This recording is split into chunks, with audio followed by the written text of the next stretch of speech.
રાજ્યમાં વરસી રહેલા સાર્વત્રિક વરસાદથી ડેમ, નદી અને તળાવોમાં પાણીની ભરપૂર આવક થઈ રહી છે. સાબરકાંઠા જિલ્લાનો હરણાવ ડેમ 98.44% ભરાયો. ડેમમાં હાલ 11,413 ક્યુસેક પાણીની આવકની સામે એટલી જ માત્રામાં જ આવક થઈ રહી છે. ડેમનું રૂલ લેવલ જાળવવા માટે ડેમના 3 દરવાજા 3.30 મીટર ખોલીને નદીમાં પાણી છોડવામાં આવ્યું. ડેમમાંથી પાણી છોડાતા વિજયનગરના નદી કાંઠાના બંધણા, આભાપુર, મતાલી, ધોળીવાવ, વીરપુર, આંતરસુબા સહિતના ગામોને સાવચેત કરાયા.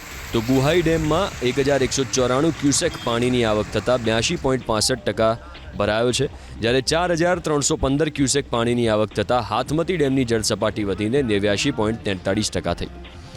પંચમહાલ જિલ્લાના હડફ ડેમમાંથી છોડાયું 2,697 ક્યુસેક પાણી. ઉપરવાસમાંથી પાણીની ભરપૂર આવક થતાં હડફ ડેમની જળસપાટી વધીને 165.80 મીટર પર પહોંચી.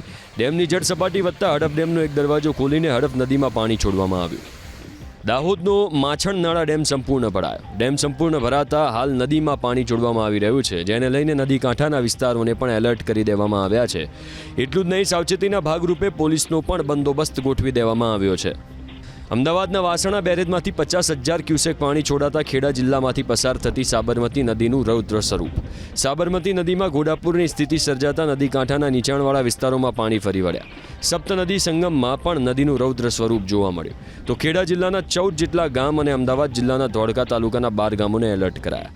ગ્રામજનોને નદીના પટમાં ન જવા માટે વહીવટી પ્રશાસને સૂચના આપી. ઉપરવાસમાંથી પાણીની ભારે આવકથી અરવલ્લી જિલ્લાનો મેશ્વો ડેમ સંપૂર્ણ ભરાયો છે. મેશ્વો ડેમમાં સતત 2,500 ક્યુસેક પાણીની આવક થઈ રહી છે. ડેમ સંપૂર્ણ ભરાતા મેશ્વો નદીના કાંઠે ભિલોડા અને મોડાસા તાલુકાના 26 જેટલા ગામોને એલર્ટ કરાયા.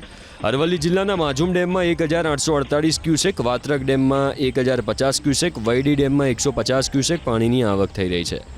પાણીની સતત આવકથી તાપી જિલ્લાના ઉકાઈ ડેમની જળસપાટી વધીને 335.65 ફૂટ પર પહોંચી. ડેમના 5 દરવાજા ખોલીને તાપી નદીમાં 67,316 ક્યુસેક પાણી છોડવામાં આવી રહ્યું છે. ડેમમાંથી પાણી છોડાતા તાપી નદીનું જળસ્તર પણ વધી રહ્યું છે. ભારે વરસાદથી તાપી જિલ્લાની સ્થાનિક નદીઓમાં પણ ઘોડાપુરની સ્થિતિ સર્જાઈ છે. નદીઓના પાણી રસ્તા પર ફરી વળતા પંચાયત હસ્તકના કુલ 6 જેટલા રસ્તાઓ બંધ થયા છે. વ્યારા અને ડોલવણ તાલુકાના 1, જ્યારે સોનગઢ તાલુકાના 4 રસ્તાઓ પર વાહન વ્યવહાર ઠપ થયો. વ્યારા તાલુકાના ચીજબરડી ગામને જોડતા માર્ગ પર આવેલો લો લેવલ પુલ પર નદીના પાણી ફરી વળ્યા.